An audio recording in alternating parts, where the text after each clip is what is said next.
Bah ok, c'est 20 heures. Eh bien, je vais démarrer cette super conférence. Bienvenue et bonsoir dans cette conférence. Et si vos émotions détenaient la clé de votre guérison. Donc, comment allez-vous? Je suis très heureux d'être avec vous ce soir. Il y a ma compagne qui s'occupe de gérer le chat parce qu'en ayant partagé mon écran, moi je n'arrive pas à suivre le chat. Donc avez-vous bien pris de quoi boire et de quoi écrire? Levez le pouce, faites un 7 dans le chat pour dire que tout va bien, que vous m'entendez bien, vous me voyez bien et que tout est nickel. Yes! Est-ce que vous êtes bien installé? Il n'y a pas belle maman qui va venir vous importuner avec le téléphone en plein milieu de la conférence, que vous avez mis sous silence. Génial, si ça joue. Bien, là, je vais vous expliquer l'impact de nos émotions sur le bon fonctionnement de notre corps physique et la circulation de notre énergie, de notre vitalité. À la fin de cette conférence, vous comprendrez mieux qu'il est important d'apprendre à exprimer vos émotions. Moi, durant passé 46 ans, j'ai tout bloqué, tout verrouillé, donc je connais bien par où on peut passer. Et donc, si vous les ravalez, vous tombez probablement malade ou serez épuisé. Merci de noter toutes vos questions sur un bloc. Je répondrai tout à la fin, il y a tout un moment de réponse aux questions. Pour ceux qui regarderont en replay, vos questions sont les bienvenues sous la vidéo. Je vous invite donc à rester jusqu'au bout de ma conférence car je vous réserve 2 surprises pour la fin. C'est enregistré, Sabine, il n'y a pas besoin de mettre la vidéo parce qu'après, voilà, c'est comme vous souhaitez. Voilà, pas d'obligation de mettre la vidéo. Voilà, pas des questions de confidentialité. J'apprécie, je vois des visages, je les connais. Yahoo, merci d'être là. Super. Merci encore. D'autres personnes arrivent, donc vous avez bien pu prendre de l'eau, de quoi écrire, mettre votre téléphone sous silence. Il y a, voilà, encore différentes. Merci de boucler la vidéo, Marie. Voilà, super. Donc, restez jusqu'au bout et je répondrai à la fin à vos questions. Savez-vous donc que la santé est notre normalité ou devrait être notre normalité? Pour les personnes qui ont leur vidéo ouverte, donc ça va être enregistré pour des questions de confidentialité. Vous pouvez donc boucler la vidéo. Donc je suis l'auteur du livre Notre corps veut la santé. J'en ai un exemplaire là sous la main. Ce livre contient 1000 trucs et astuces justement et vous y trouverez la plupart des réponses à vos questions relatives à la santé. Oui, la santé devrait être la normalité de tout un chacun. Alors pourquoi n'est-ce pas le cas? Déjà principalement par le fait de ravaler ses émotions ou de s'en dissocier perturbe la santé. En plus, le fait de se déconnecter de son corps physique ne nous rend pas attentifs à ses véritables besoins. Par exemple, est-ce qu'il a envie de manger? Est-ce qu'il a besoin de dormir? Est-ce qu'il a besoin de boire de l'eau? Se reposer, bouger, etc. Plus on est connecté à notre corps, à notre instinct, plus on sait ce dont notre corps il a particulièrement besoin. Oui, la santé, ça s'apprend. Telle est ma devise. Pour moi, les piliers de la santé sont la bonne gestion des émotions et des pensées, une nourriture de qualité, bio, locale, complète, de saison, pas nécessairement végétarienne, mais en tout cas de saison, le maximum complet en évitant tout ce qui est blanc, farine blanche, sucre blanc, sel blanc, qui ne sont pas terribles pour notre santé. Une respiration consciente, en tout cas 10 minutes par jour de respirer en conscience, Une activité physique régulière, pas besoin quand on a besoin de se défouler, mais plutôt planifier dans son agenda une fois par semaine au minimum de faire une activité régulière physique. Un sommeil de qualité et du repos. Bien entendu, la santé, c'est une question d'équilibre. Vous découvrirez, dans mon livre, vous découvrirez en fait tous ces thèmes dans mon livre qui était vendu à plus de 390 exemplaires. Et voici ce qu'en dit un éditeur vaudois à propos de mon livre. L'ouvrage de Cédric Pascal Dupont est un condensé de toutes les connaissances qui devraient être enseignées à notre belle jeunesse pour tous les adultes qui veulent prendre soin de leur santé. L'essentiel est dans ce livre simple et accessible à toutes et à tous. Oui, je voulais que ce soit de la ménagère au PDG, que tout le monde puisse accéder facilement, librement aux connaissances de mon livre. Un autre lecteur a justement dit que c'est une mine d'or de conseils, de témoignages et de pratiques. Et si vous aimeriez recevoir un exemplaire de mon livre dédicacé Notre corps veut la santé, ma chérie va mettre le lien, ou c'est déjà mis, je ne sais pas, dans le chat pour le commander. Vous le trouvez sur mon site cédricdupont.ch dans la boutique. Ma chérie va mettre le lien si ça vous intéresse.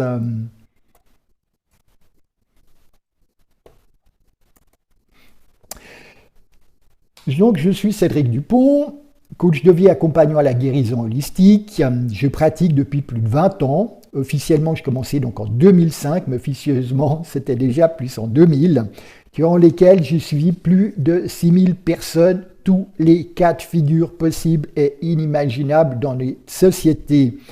Ma vision holistique, dans le mot holistique, il y a le mot holis, le tout, c'est-à-dire que je regarde où se trouve véritablement le problème.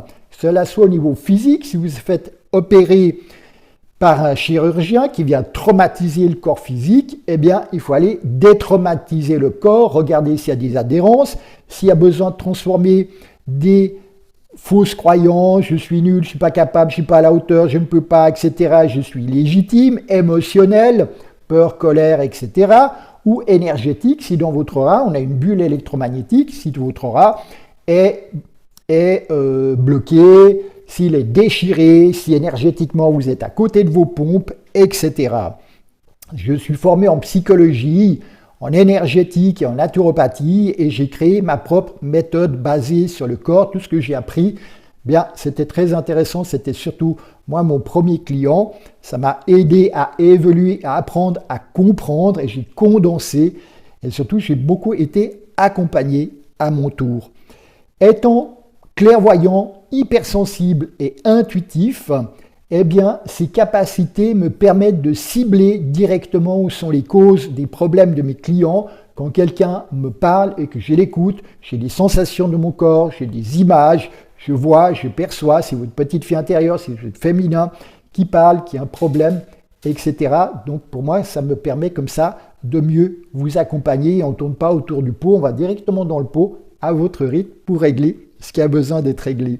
Mon don, et chacun a un don, mon don est de mettre en mots, M-O-T-S, les mots M-A-U-X de mes clients, puis les accompagner à s'en libérer. Depuis 3 ans, je suis devenu expert pour accompagner principalement les personnes épuisées ou en burn-out, souffrantes ou dépressives à se retrouver et augmenter leur confiance, leur joie de vivre et leur vitalité. Bien entendu, pendant longtemps, j'étais comme un couteau suisse et je continue de l'être pour les gens qui ont envie d'être accompagnés par moi-même. J'ai mon cabinet à Neuchâtel en Suisse et consulte en présentiel à Marin ou à distance dans toute la francophonie avec la même efficacité. Pour moi, il y a 3 piliers de vie.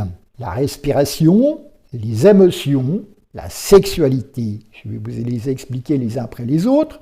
Tout d'abord, la respiration. C'est clair qu'à notre naissance, nous prenons notre premier souffle et à notre mort, nous rendons notre dernier souffle. La respiration rythme notre vie, donc prenons des moments pour respirer en conscience, car la respiration, c'est comme une dynamo, une pompe, un soufflet, ça vient amplifier notre feu intérieur, notre feu digestif, ça ouvre tous nos circuits énergétiques. Moins on respire, plus on se recroqueville sur soi, et c'est la peur qui nous bloque par exemple, et plus on respire et plus on se dilate. Les fumeurs s'arrêtent très régulièrement pour fumer une cigarette. Donc, ma devise, pourquoi les non-fumeurs ne s'arrêteraient-ils pas eux aussi pour respirer en conscience en faisant autant de pauses, ou en tout cas certaines pauses que les fumeurs, ne serait-ce que 5 minutes toutes les 2 heures, ou si c'est déjà trop pour vous, faites au moins 10 minutes de respiration consciente tous les jours et vous verrez, les progrès sont juste exponentiels, c'est juste incroyable. Le deuxième pilier, les émotions, j'aime bien de l'anglais emotion, le mouvement de vie si on retraduit cela.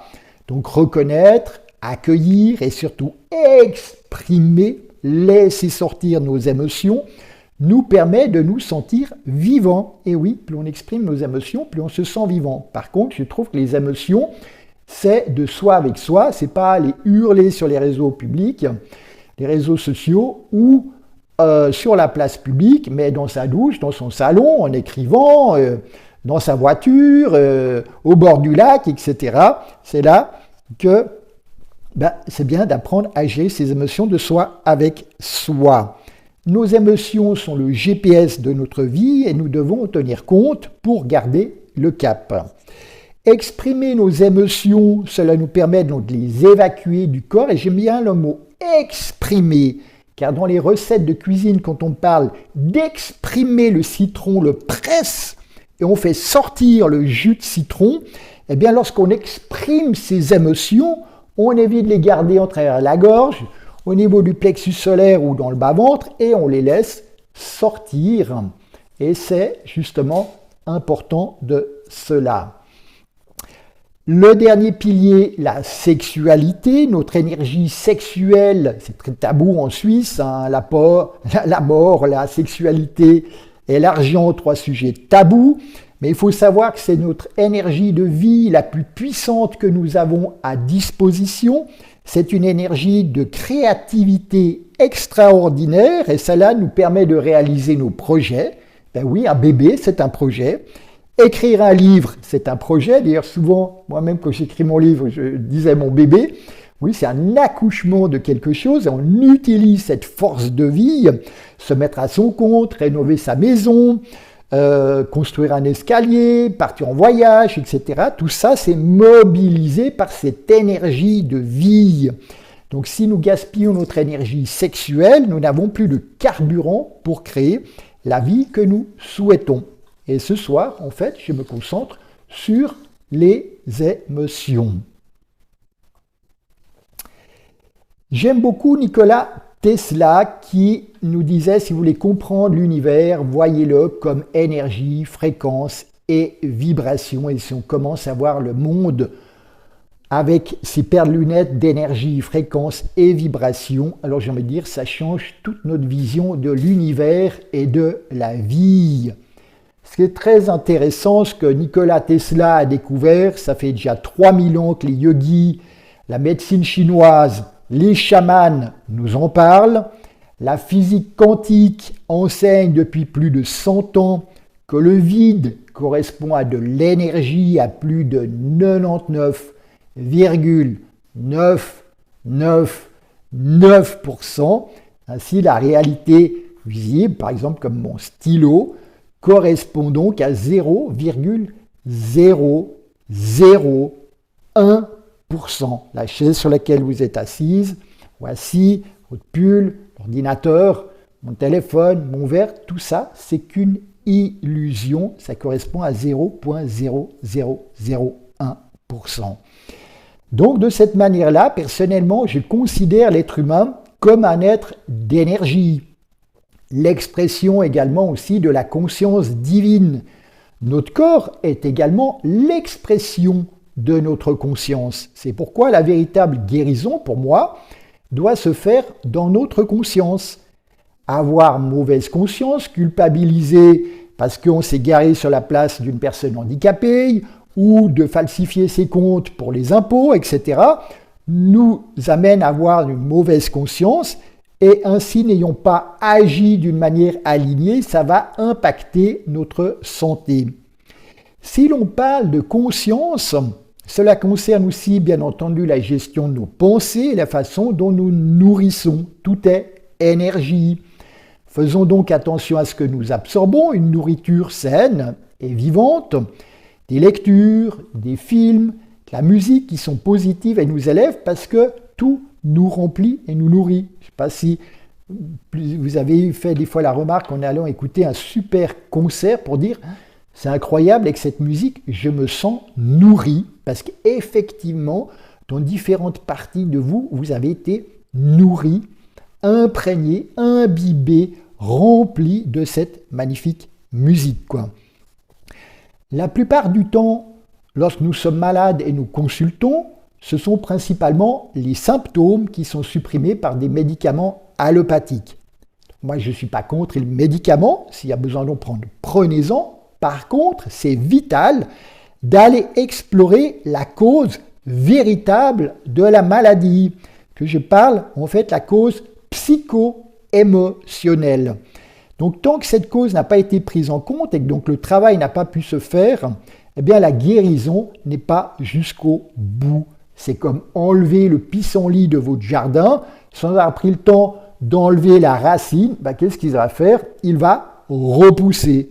Et donc, pareil, si on prend juste un antidépresseur, un calmant ou autre qui peut être utile, eh bien, quand on n'est pas allé libérer la véritable origine, nos fatigues, nos douleurs, nos maladies vont s'exprimer autrement ou ils vont perdurer tout simplement.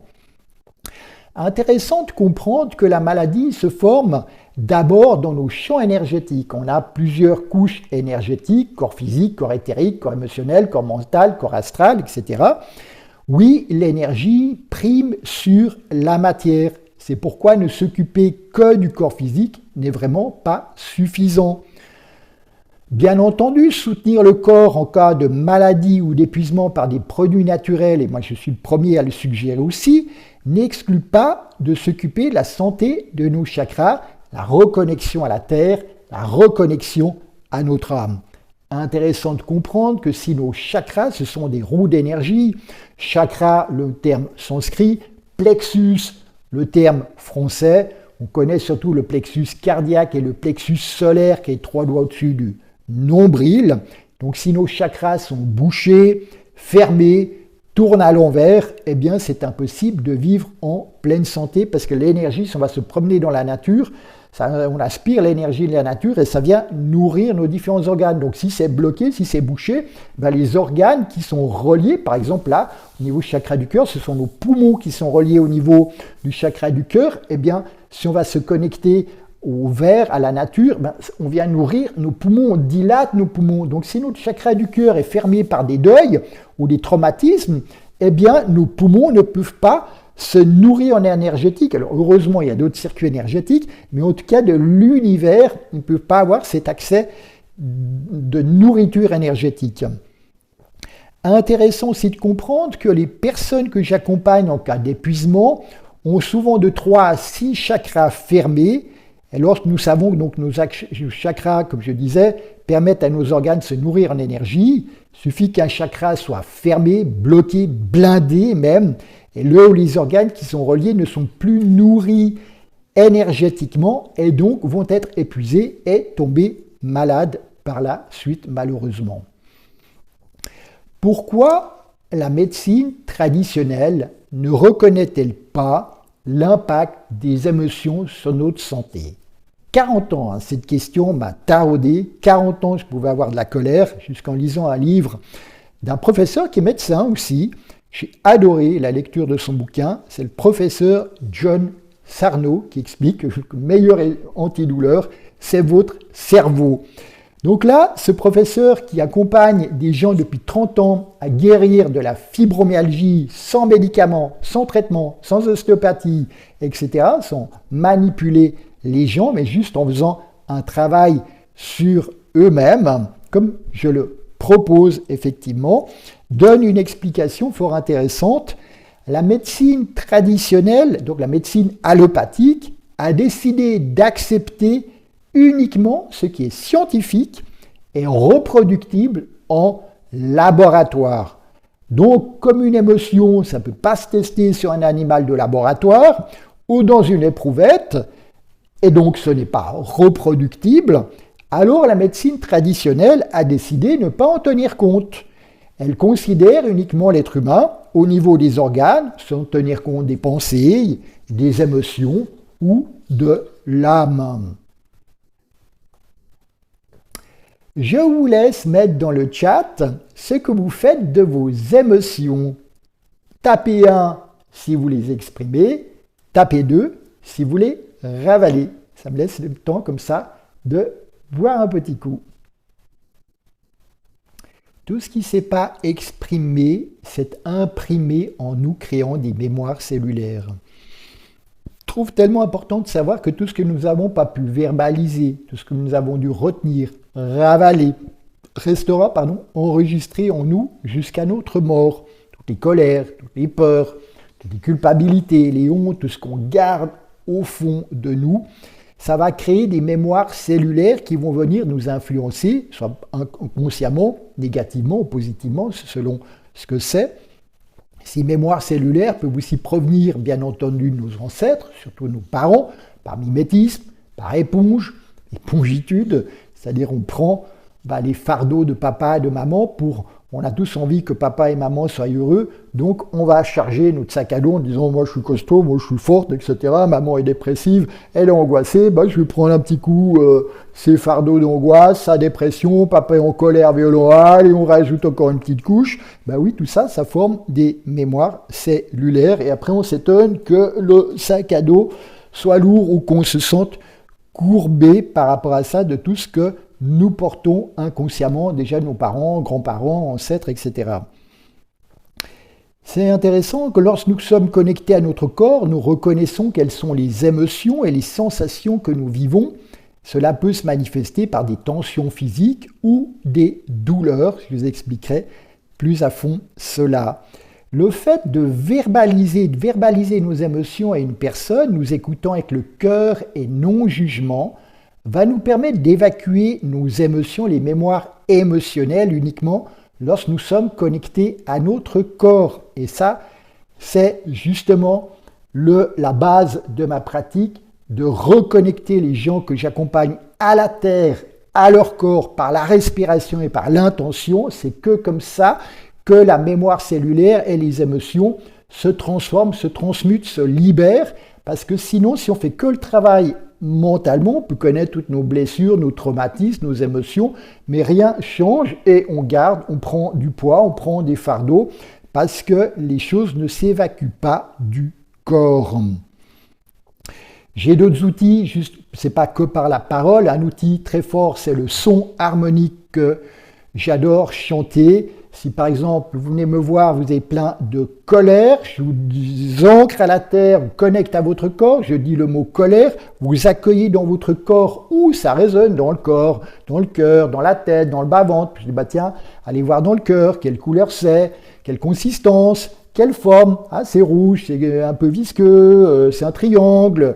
Puis vous le distendez du bout des pieds au bout des cheveux, au bout des doigts, on redonne de la conscience, on accueille ce qui est là et je chante et tout à coup, youp, comme de la boue qui s'en va par les mains, par les pieds, ça dégage. Les gens sont toujours très surpris à quelle vitesse les choses et quelle rapidité, et d'une manière indolore, ça peut partir, mais d'une manière incroyable. Nos émotions, on peut les libérer, même si ça fait 20 ans, 30 ans, 40 ans, 50 ans, 60 ans que vous prenez, vous avez pris aussi toutes les colères de papa, de votre grand-père aussi, on peut vraiment les évacuer très facilement.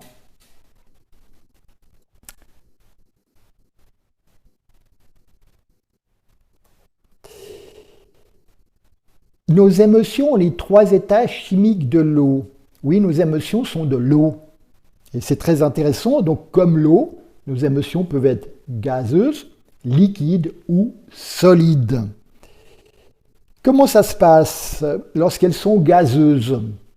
Lorsque nous nous approchons par exemple d'une personne triste et que 5 minutes plus tard, nous devenons tristes à notre tour alors qu'avant nous étions joyeux, j'ai réalisé que nous avons tendance à prendre les émotions des autres sur nous, soit si nous jouons au rôle de sauveur, soit si nous sommes dans la compassion et prenons les fardeaux des autres pour les aider à nos clients, à nos proches, à nos enfants, à nos parents, à nos clients, etc. Nos émotions sont liquides lorsque nous avons par exemple l'impression d'uriner des litres alors que nous n'avons pas bu grand-chose. Nos émotions sont principalement évacuées par l'urine. C'est très intéressant parce que à travers l'urine, il y a des fois beaucoup d'émotions qui sont libérées à travers la transpiration, à travers des vomissements. Les personnes qui font de la rétention d'eau dans les jambes stockent beaucoup d'émotions non exprimées dans cet endroit-là. J'ai souvent trouvé beaucoup de tristesse dans les jambes de personnes qui faisaient de la rétention d'eau. Après, on dit oui, c'est un problème de cœur, mais si le cœur il est englué, embourbé de tristesse, il n'a plus la puissance de pomper pour libérer le sang.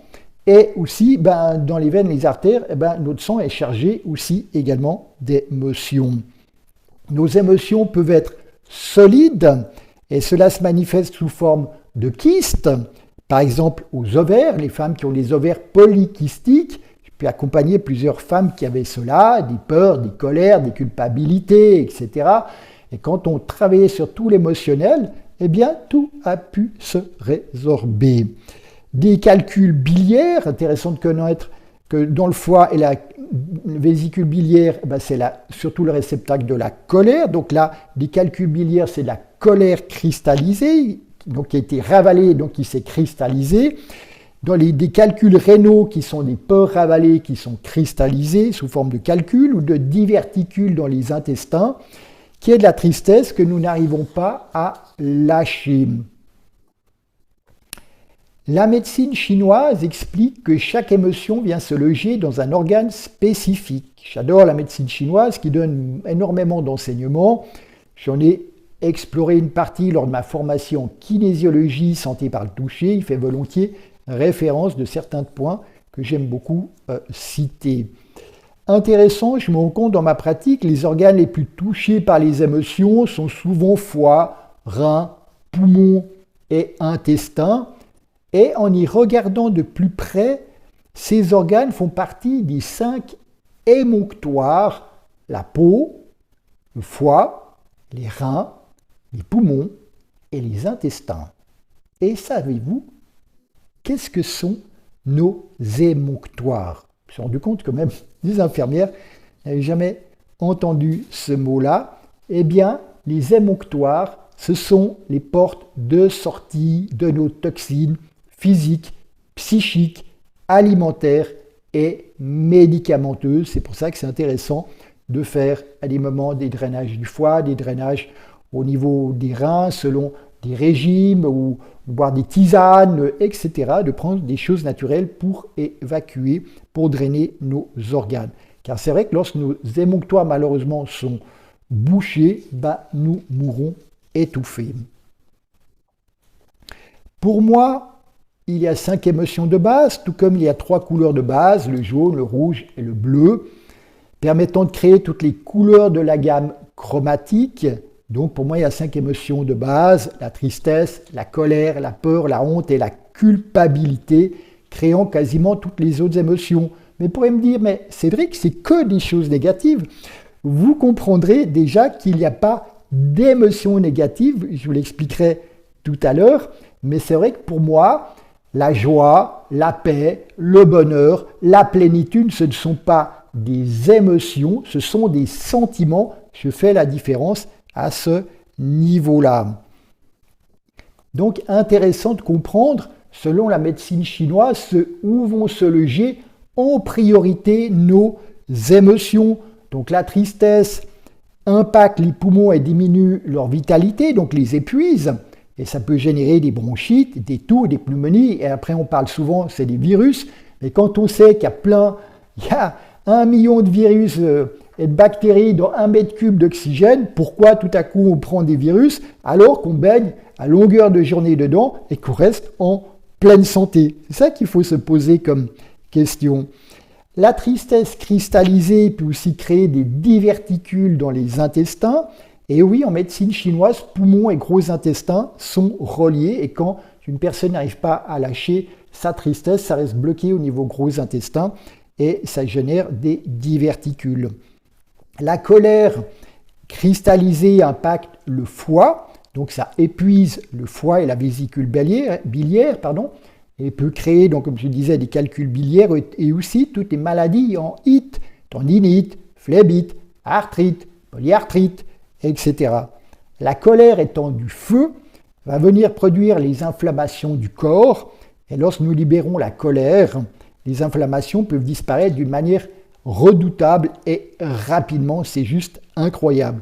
Et la colère aussi, c'est l'émotion de base chez toutes les personnes qui ont des douleurs, si ce n'est pas un accident ou une opération chirurgicale, à 99,9%, c'est de la colère, très enfouie, très inconsciente, parfois, ou comme pour moi, on a aussi plein de sous-personnalités, un papa, une maman, un aventurier, un guerrier, un guérisseur, un médium, etc. On a tous les personnages de la commedia dell'arte, et des fois, ce sont des personnages intérieurs qui ont des émotions. Et là, c'est vrai que le fait d'être guidé, d'être accompagné, d'avoir un miroir, aide à aller rencontrer la partie, lui permet d'exprimer ce qu'elle a besoin d'exprimer et lui donner tout l'amour et la guérison qu'elle a besoin pour que l'émotion puisse être lâchée.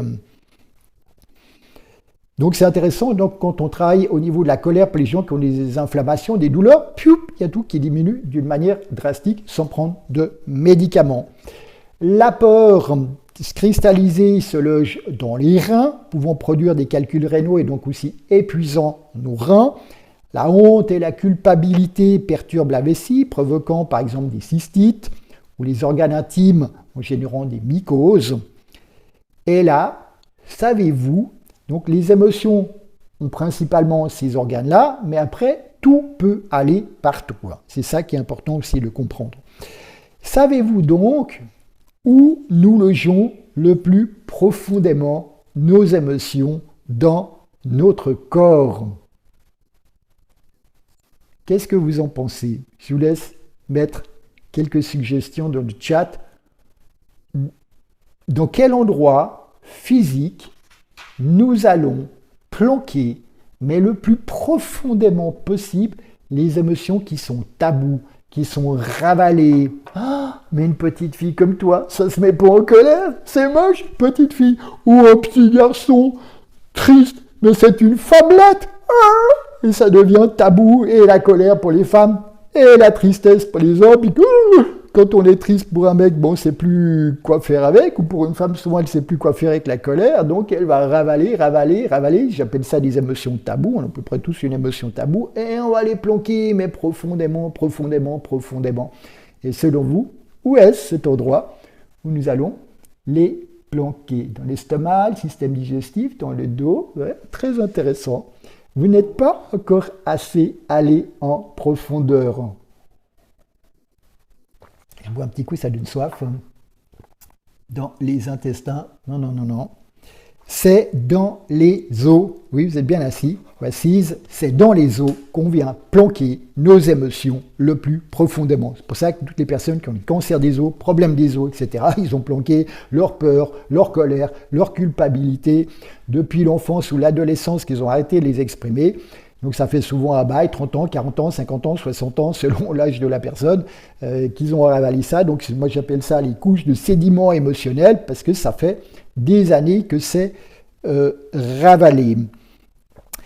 Qui d'entre vous est conscient de vivre de la tristesse ou de la colère? Je vous invite à taper le chiffre 3 dans le chat.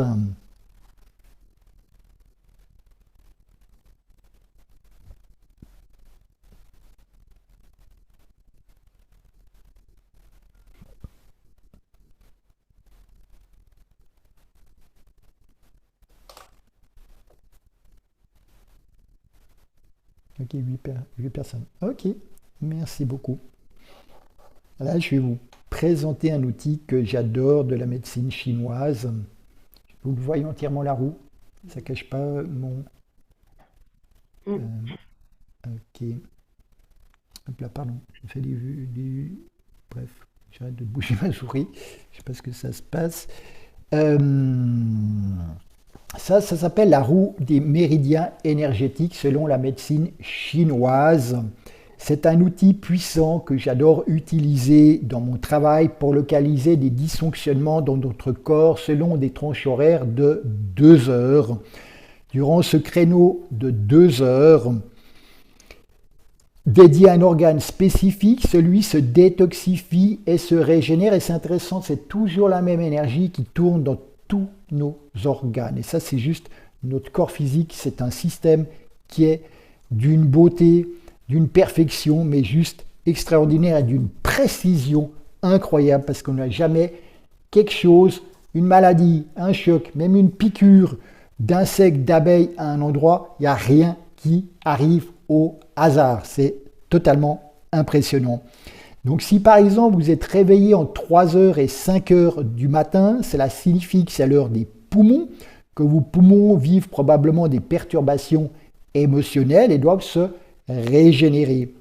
Et constatez qu'entre 1 heure et 3 heures du matin, c'est l'heure du foie. Si vous prenez une bonne cuite, si vous avez bien bu d'alcool, allez vous coucher après 3 heures du matin, comme le foie aussi, c'est l'usine de détox du corps, eh bien, vous dormirez beaucoup plus profondément après 3 heures du matin si vous avez un peu trop bu.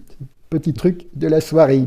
Entre 3 heures et 5 heures du matin, c'est l'heure des poumons, ça j'ai déjà dit. Entre 15 heures et 17 heures, c'est l'heure de la vessie. Entre 17 heures et 19 heures, c'est l'heure des reins. Pour information, je décris très en détail ces trous des méridiens dans mon livre « Notre corps veut la santé ». Qui d'entre vous se réveille toujours à la même heure dans la nuit? Je vous invite à taper 5 dans le chat.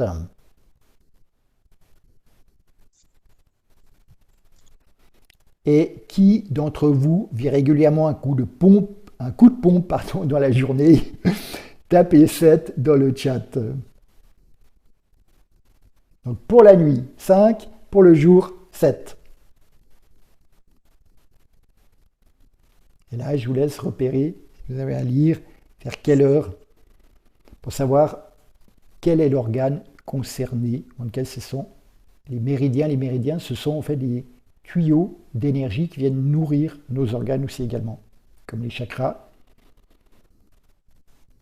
Il y a plusieurs sources d'alimentation énergétique de nos organes.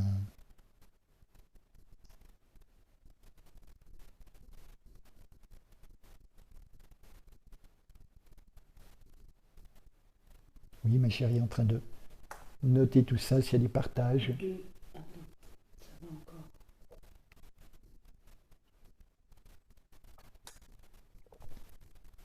2 fois 5 et 5 fois 7. Ok.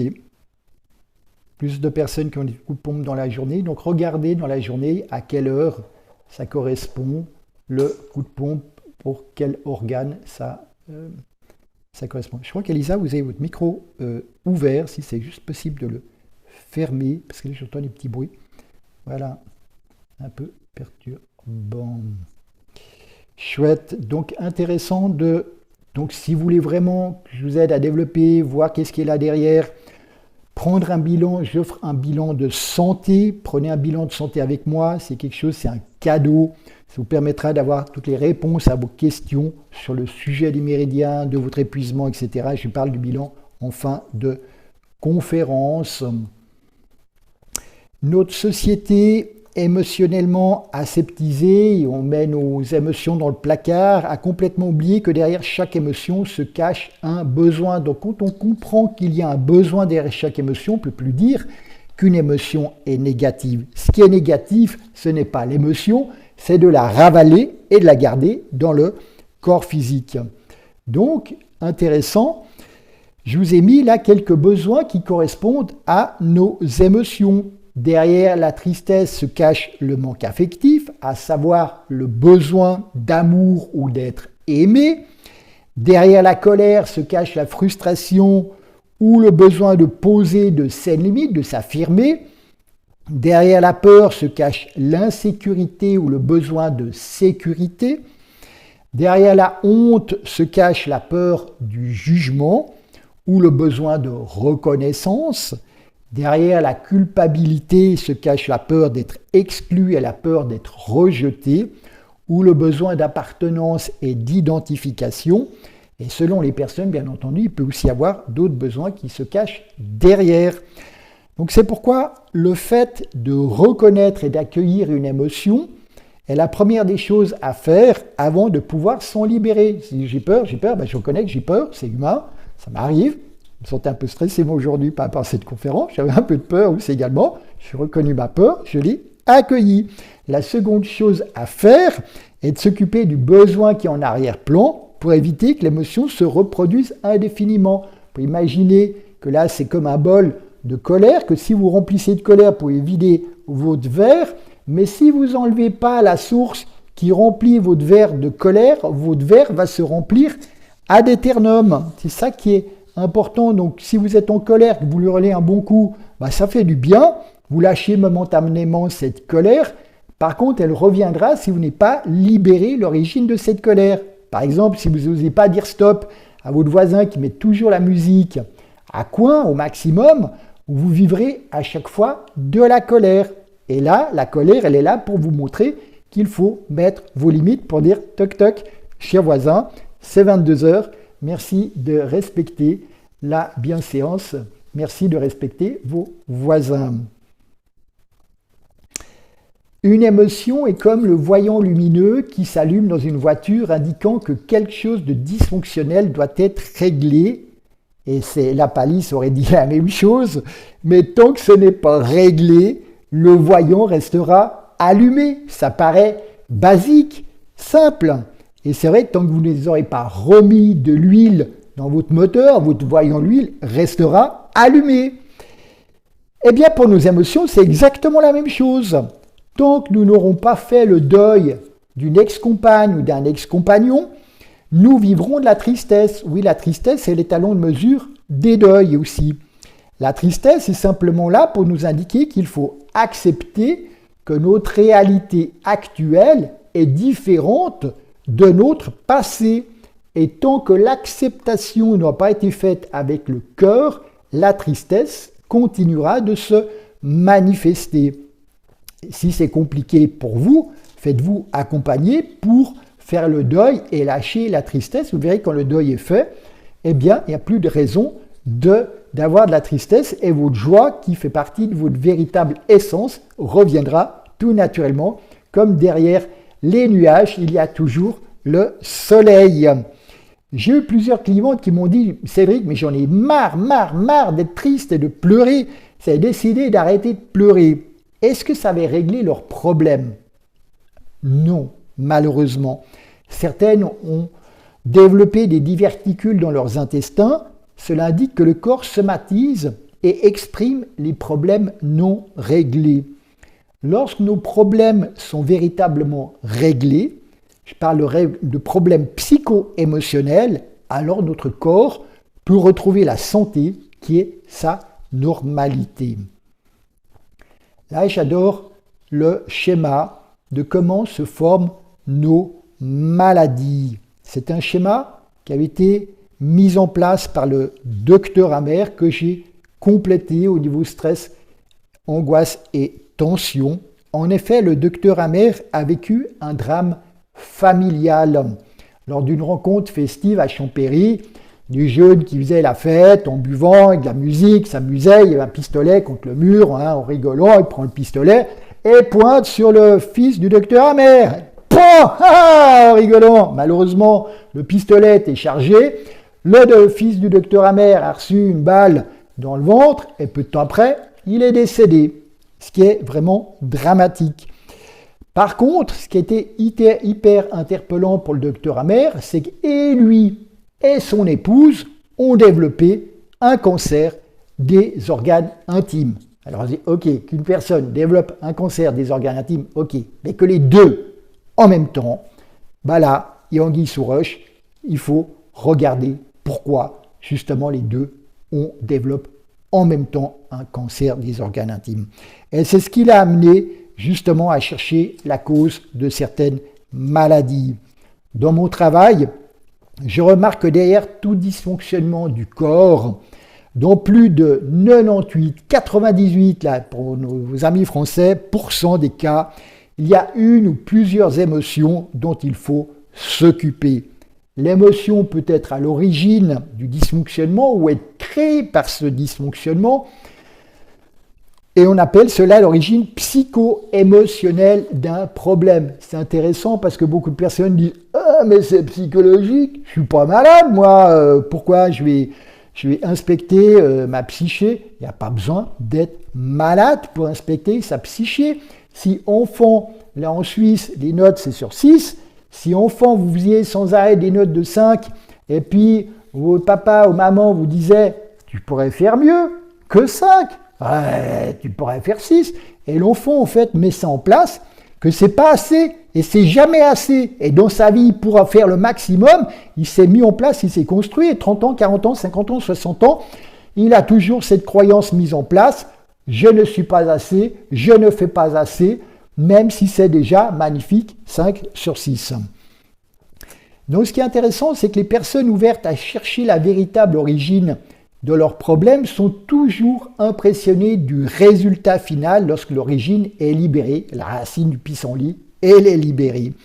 Certains auteurs, tels que Jacques Martel, dans son livre Le Grand Dictionnaire des malaises et des maladies, pour moi que c'est un peu ma Bible, des maladies que j'aime beaucoup citer dans mon travail et regarder en tout cas, ce livre nous donne une version psychologique de 900 malaises ou maladies. C'est vraiment un ouvrage de référence très intéressant à voir ou à consulter.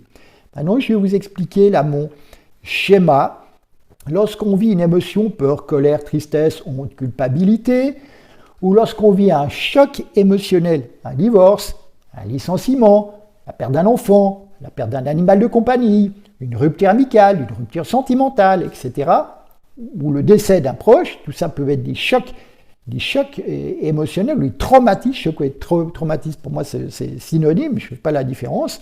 Si on peut les partager, les verbaliser, les écrire, les chanter, les danser, les peindre, bref, plein de manières justement pour les extérioriser, les expurger du corps, on va retrouver la santé qui est notre normalité. Pardon.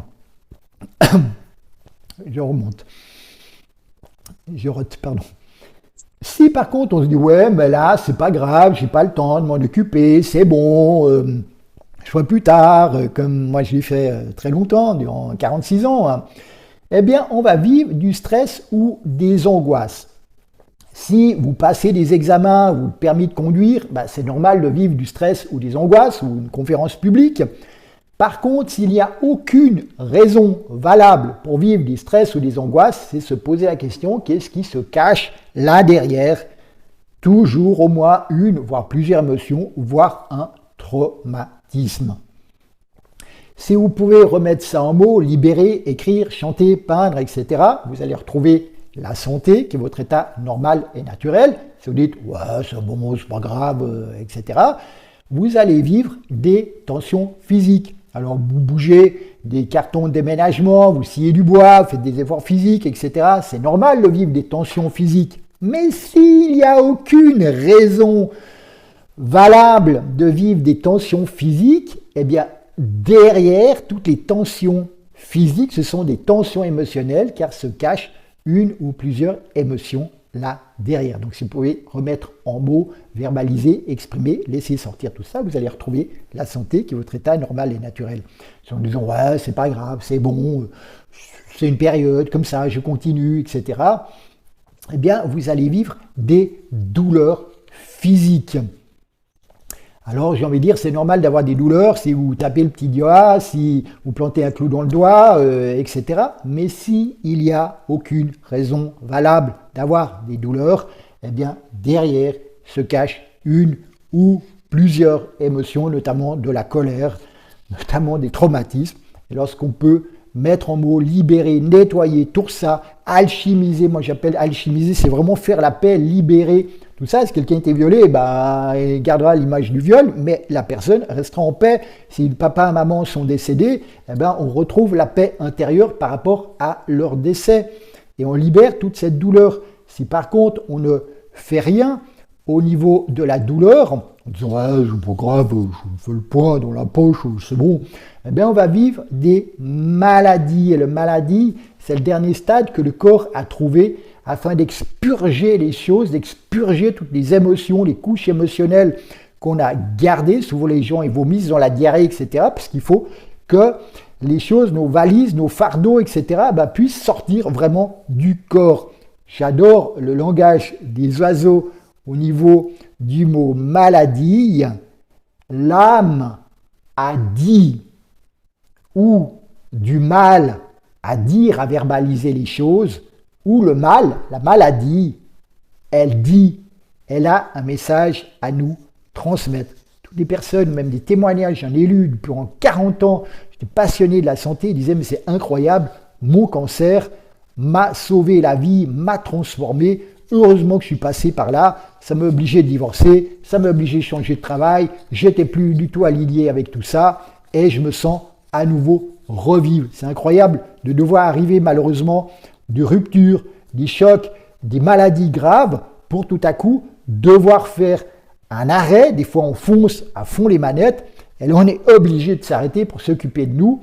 Et là, on me dit, waouh, si j'avais fait ça plus tôt, je ne serais pas obligé d'être tombé malade. Oui, on peut prévenir, pour moi, à 90% les choses en faisant tout ce travail de nettoyage, de libération de notre passé, d'aller guérir notre enfant intérieur, d'aller apaiser la relation avec papa et maman.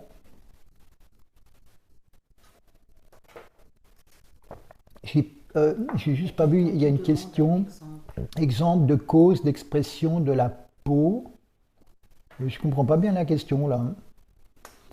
Si ça joue, je répondrai tout un moment, là j'arrive bientôt au niveau des questions. Je prendrai le temps pour ça parce que si c'est possible de clarifier votre question, je ne la comprends pas. Désolé. Mais il y a tout un moment de questions, je prendrai le temps d'y répondre avec grand plaisir. Là, je vous montre quelle est l'influence de nos émotions sur nos enfants, nos plantes, nos animaux.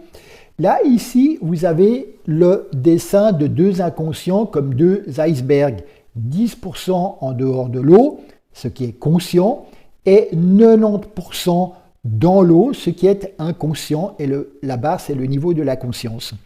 Donc à droite, vous avez un enfant, à gauche, vous avez un parent. L'enfant, il baigne dans l'énergie l'un de ses parents, papa ou maman, et donc va capter à l'aide de ses neurones miroirs toutes les émotions refoulées, ravalées, qui se trouvent dans l'inconscient du parent. Il faut savoir que l'inconscient, c'est beaucoup notre aura. Donc c'est pour ça que quand on se retrouve dans un ascenseur et qu'on est coincé un peu comme des poireaux, soit on se sent à l'aise, soit on se sent vraiment pas à l'aise parce qu'on rentre dans l'aura, on rentre dans l'inconscient de l'autre personne.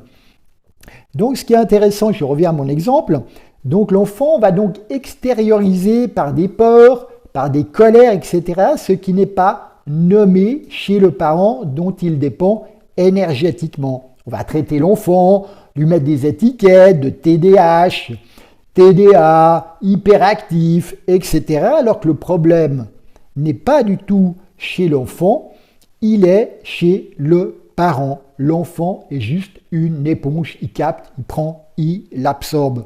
Donc si ça vous arrive, sachez que vous n'êtes ni coupable ni responsable, votre enfant est juste votre miroir, leur miroir de votre enfant intérieur qui n'a pas été apaisé. Une clé importante, une question importante à vous poser. Si vous voyez par exemple que votre gamin de 5 ans vit des profondes paniques ou des profondes colères, c'est vous-même à l'âge de 5 ans, que viviez-vous? Est-ce que vous étiez pleinement heureux, heureuse, joyeux, épanoui? Vous viviez des colères, vous viviez aussi des peurs que vous avez peut-être jamais pu exprimer, verbaliser. Et là, votre gamin biologique de 5 ans va exprimer toute votre colère que vous n'avez pas pu exprimer, vous, au même âge que lui, il a là aujourd'hui. Donc au moment où j'accompagne en thérapie l'enfant intérieur de mes clients, par magie, leur enfant biologique s'apaise également sans rien faire parce qu'il baigne dans l'aura, il baigne dans l'inconscient, il baigne dans l'énergie de ce parent.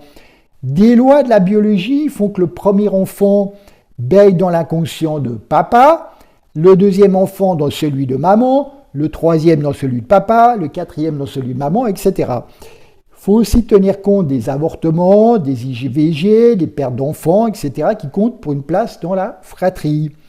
Ce schéma s'applique aussi bien dans les relations d'un couple fusionnel, où l'un baigne dans l'énergie de l'autre, l'un joue au koala, j'aime bien, un est hyper enraciné, il se trouve la sécurité dans la terre, il est connecté à son âme, puis l'autre, il s'agrippe à son compagnon en étant fusionnel, ou à sa compagne, hein. Ça vaut aussi bien pour les hommes que les femmes, et donc, comme il s'agrippe, il vit toutes les émotions, tout le stress, toutes les peurs de la personne à laquelle il s'agrippe, ou réciproquement, ça fait des vases communicants. Ce schéma est aussi valable pour nos animaux de compagnie qui baignent dans notre énergie et qui, par compassion, prennent tous nos fardeaux émotionnels et donc vont malheureusement développer des maladies à notre place tellement ils sont dans l'amour inconditionnel et à nous aider sur notre chemin d'évolution spirituelle au point que des fois ils se sacrifient à notre place. Voici maintenant quelques témoignages de clients, celui de Louis pour commencer. Cédric, c'est dingue. En 3 mois d'accompagnement avec vous, j'ai progressé plus qu'en 3 ans avec d'autres méthodes. Celui de Sandra, un grand merci à Cédric, c'est un coach et un guérisseur hors pair, en plein burn-out depuis plusieurs mois, incapable de remonter la pente. J'étais plongé dans une profonde souffrance et une grande tristesse, son aide a été précieuse. Grâce à différentes techniques et à la méditation, grâce à une méditation simple que je lui ai confiée, que je lui ai transmise, j'ai pu retrouver ma force intérieure, ma joie de vivre et surtout l'amour de moi-même. Et le dernier, celui de Michael, ce qui est très appréciable et efficace avec Cédric, c'est la palette d'outils dont il dispose tant sur le plan énergétique que pour l'accompagnement psychologique. Il possède aussi l'une des qualités les plus essentielles comme thérapeute, celle de ressentir instantanément les blocages présents et d'en révéler leur cause. Ben oui, je veux des choses dans mon corps, donc c'est très simple de nommer qu'est-ce qui coince par mimétisme. Par osmose, je me mets en syntonie avec vous et je vis dans mon corps ce que vous vivez. Donc c'est très simple pour moi de nommer, et c'est pour ça que même quand je travaille par téléphone ou par WhatsApp, je vis aussi les choses dans mon corps parce que je respire avec vous et je me mets en syntonie avec vous. Voilà, je vais prendre maintenant un moment pour répondre à toutes vos questions. Je vois que ma chérie... Alors, exemple de cause, expression de la peau, y compris la transformation des taches de rousseur. C'est-à-dire, en fait, si je comprends bien, c'est qu'est-ce que la peau manifeste, des rougeurs ou des choses comme ça. Après, c'est très variable. D'un coup, j'ai un blanc par rapport à une maladie, mais du style psoriasis ou des choses comme ça, c'est souvent dû en lien avec des séparations. Et donc, il faut interroger le corps. Et c'est intéressant parce que les maladies, on peut les faire parler et on peut leur demander quels sont leurs messages. Et c'est la maladie, c'est la douleur, c'est l'attention, etc., qui va nous donner les informations de pourquoi elle est là. Y a-t-il un lien possible entre l'hyperpigmentation, tache foncée de la peau et le foie? Là, très sincèrement, je n'en sais rien. Je pourrais m'enseigner, mais je n'ai aucune idée. On ne m'a jamais posé cette question et je n'arrive pas à répondre, très honnêtement. Quelle est l'émotion qui s'exprime dans le pancréas? Très intéressant, le pancréas. Le pancréas fait partie... il y a le suc digestif aussi, comme le foie et l'estomac font partie aussi des organes de digestion, mais le pancréas aide aussi à gérer le sucre, la douceur, et sans la médecine chinoise, le sucre c'est l'amour. Donc c'est vrai que dans le pancréas, c'est toute la question de s'aimer, de douceur, et également aussi d'estime de soi, comment on reconnaît sa juste valeur. C'est tout cela qui se loge dans notre pancréas. Il y a encore Sylvie qui demande, alors la séparation peut-elle être de plusieurs années en arrière? Ah bah oui, je veux dire, souvenez-vous des mémoires émotionnelles, quand c'est enregistré, 50 ans, 1000 ans, 5 millions d'années, si vous voulez, c'est toujours là. Ça peut être 3 ans, 5 ans, 10 ans, 20 ans, 50 ans. C'est nos limites jusqu'à votre mort, tant que ça n'a pas été réglé, alchimisé, libéré. Eh bien, les choses, malheureusement, sont là dans le corps qu'on appelle des mémoires émotionnelles. Donc c'est important s'il y a... Alors des fois, certaines mémoires, c'est positif, hein, te dis une mémoire positive, là, donc c'est pas une maladie, mais adolescent, j'ai eu fait 50 karaté, et à 46 ans, j'ai refait du karaté quand je suis passé une année au Pérou. Et j'ai trouvé très amusant parce que tous les réflexes, toutes les mémoires de mon corps étaient là, et je retrouvais les positions, je dis c'est génial, la mémoire cellulaire, tout est enregistré au niveau de mon corps. Donc il y a des mémoires cellulaires qui sont très positives, et des mémoires cellulaires donc, qui peuvent être négatives tant qu'elles nous embêtent, quoi. Sabine, ma fille a des cauchemars et des peurs. Est-ce que ça peut avoir un lien avec mon enfance ou l'enfance de son père? J'ai juste pas compris la fin. Ma fille a des cauchemars et des peurs. Est-ce que ça peut avoir un lien avec mon enfance ou l'enfance de son père?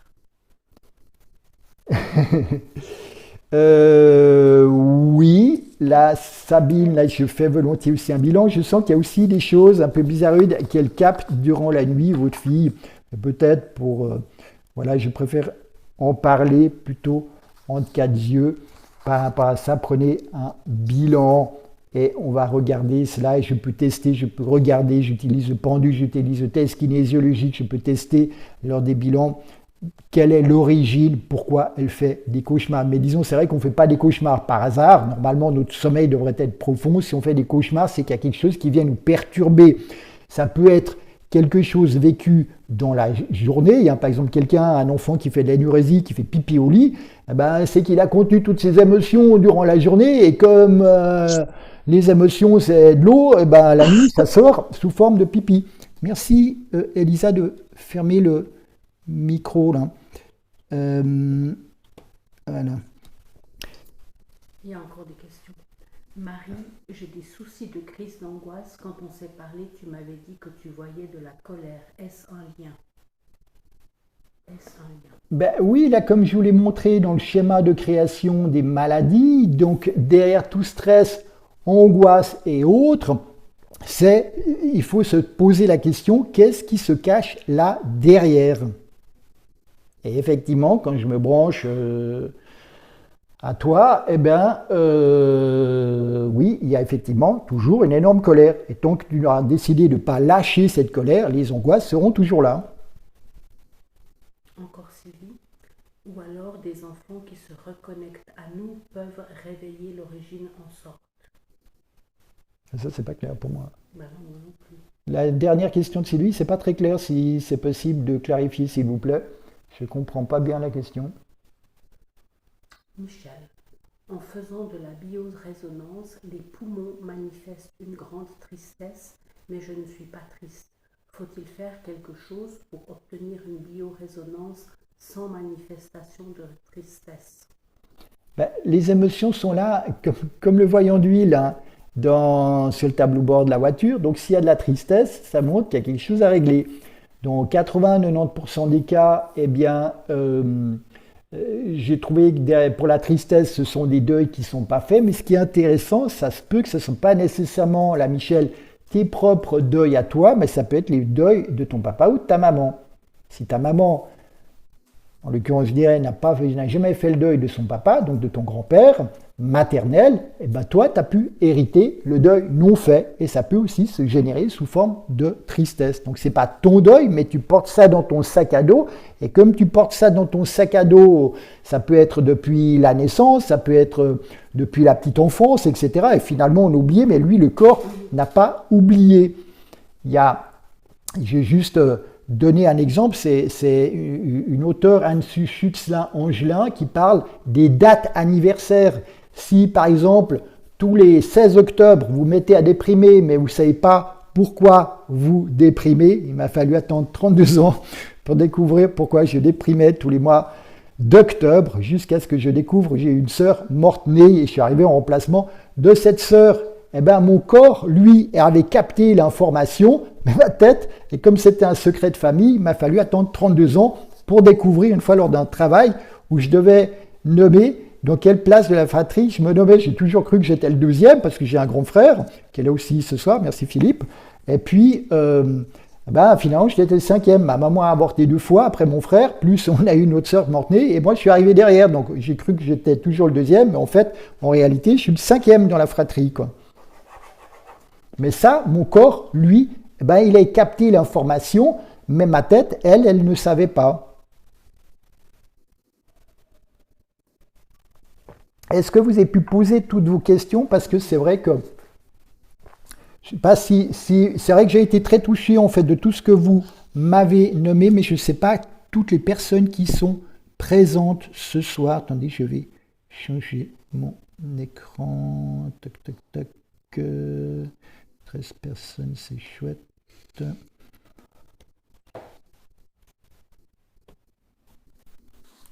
Oui. J'ai de nouveau une question de Sylvie.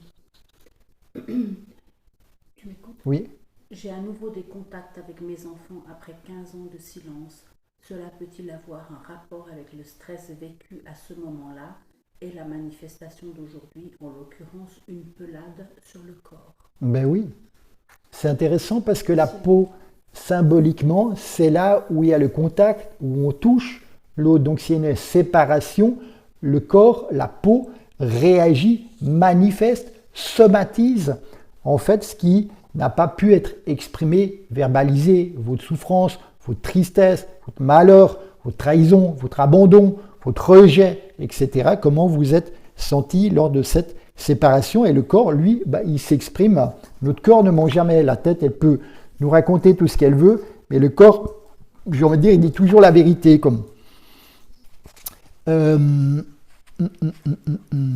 Est-ce que vous avez pu poser toutes vos questions? C'est vrai que là, je suis trouvé super. Il y a certaines personnes qui m'avaient répondu par rapport à des questions de base, des questions de préparation, mais est-ce que j'ai pu répondre à toutes vos questions ou pas? Ou est-ce que des personnes, sinon levez la main ou manifestez-vous si vous voulez que je réponde aux questions que vous m'aviez répondu. Hein? Ou sinon, de toute manière, je vous offre le cadeau d'un bilan et ça sera l'occasion de me poser durant 30 ou 45 minutes, mais vraiment toutes les questions que vous le souhaitez.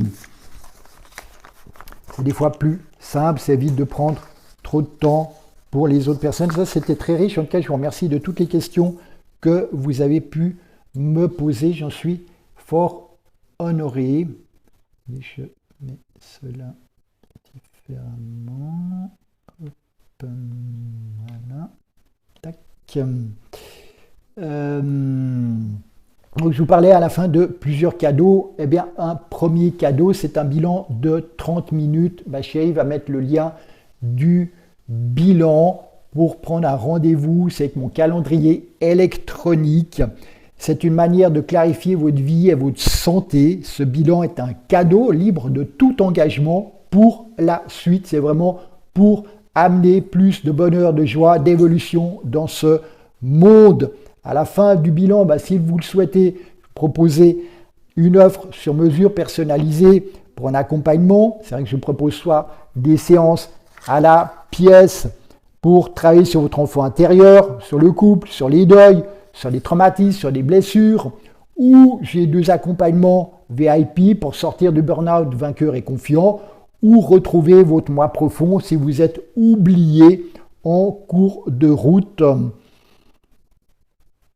et vous permettant ainsi de reprendre votre place et de redevenir solaire en étant pleinement incarné. Donc là, si vous souhaitez un bilan, il suffit de cliquer sur le lien, de regarder où il y a un jour qui est bleu, de sélectionner une heure. Là, j'ai que 1 heure par jour qui est proposée, et vous rentrez vos coordonnées. Et si vous n'avez pas faire, eh bien, manifestez-vous. Ma chérie va mettre aussi mes coordonnées dans le chat. Appelez-moi par téléphone et on fixe le bilan par téléphone. Le bilan, il est toujours par téléphone, donc il n'y a pas besoin de se déplacer. Et je peux travailler, j'ai des clients dans toute la francophonie, à plus de 80%. Je travaille dans toute la francophonie, à distance, par Zoom, par WhatsApp, par téléphone. Je n'ai pas besoin de vous voir pour palper, pour lire, pour scanner votre énergie, étant clairvoyant, hypersensible, intuitif. Voilà.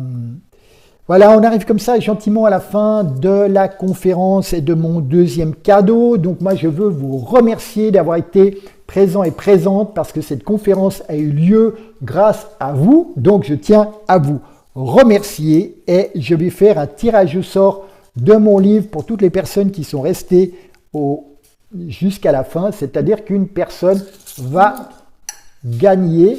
Voilà le petit bol où ma chérie a mis tous les prénoms. C'est pour ça que je vais avec les maris, j'ai mis plusieurs maris, bon, on voulait savoir laquelle c'était, pour faire un tirage au sort adéquat. Allez ma chérie, honneur aux femmes.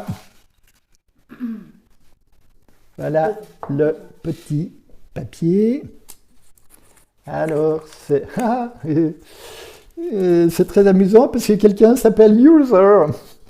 Donc c'est juste utilisateur, mais on veut savoir qui se cache derrière ce prénom parce que c'est vous qui avez gagné mon livre dédicacé. Donc merci de marquer votre prénom ou de m'envoyer vos coordonnées. Ma chérie, vous pouvez mettre mon numéro de téléphone dans le chat si ce n'est pas encore fait. Et comme ça, vous m'envoyez un SMS en me disant, ben voilà, c'est moi qui ai gagné votre livre et je me ferai un plaisir, un grand honneur de vous le dédicacer et de vous l'envoyer.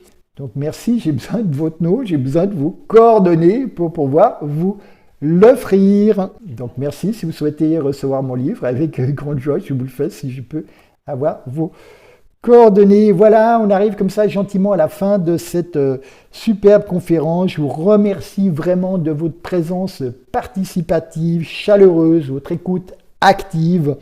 Je reste bien entendu à votre disposition si vous voulez un bilan.